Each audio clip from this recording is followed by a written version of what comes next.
You're listening to Systemic Error Podcast. The failure was designed. Fox News host blasts Trump for bullying reporters. Report, based on an article by Adam Lynch. The state shows up at the door. The summary. The Trump administration subpoenaed 4 New York Times reporters after the paper published a story about security problems around Trump's new $400 million luxury plane, reportedly gifted by Qatari leaders. The Times called the move intimidation, and in some cases federal agents delivered the legal documents at the reporters' homes. Even Fox News correspondent Jennifer Griffin said the subpoena should alarm every American who has the power. This is not a story about hurt feelings or media drama. It is a story about executive power being used against journalists who exposed a politically embarrassing fact.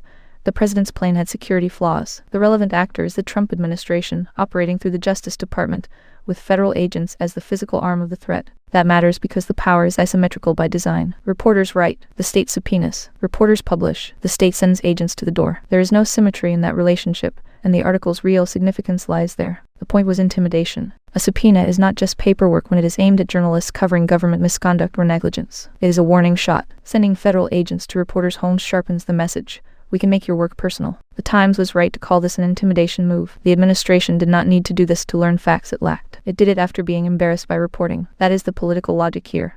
Not investigation, but retaliation. Not accountability, but deterrence. The White House is protecting the story, not the public. The administration's sensitivity around the Qatar-linked plane gift is the other clue. The source notes that White House Communications Director Stephen Chung attacked Carol Leonnig personally and denied the article's framing. That is not transparency. It is damage control dressed up as aggression. When an administration's instinct is to smear the reporter as a fraud instead of address the underlying security concern, it is telling you what it values. The priority is not public understanding of taxpayer-funded or state-related power. The priority is suppressing the political cost of exposure. Useful panic from inside the machine. Jennifer Griffin's criticism matters because it breaks the usual permission structure. When a Fox News national security correspondent says the government's conduct should alarm every American, the administration loses the comfort of partisan insulation. This is not the press manufacturing outrage. This is a conservative-facing journalist recognizing a line has been crossed. But let's not over-romanticize that. It should not take a Fox reporter to confirm what is already obvious.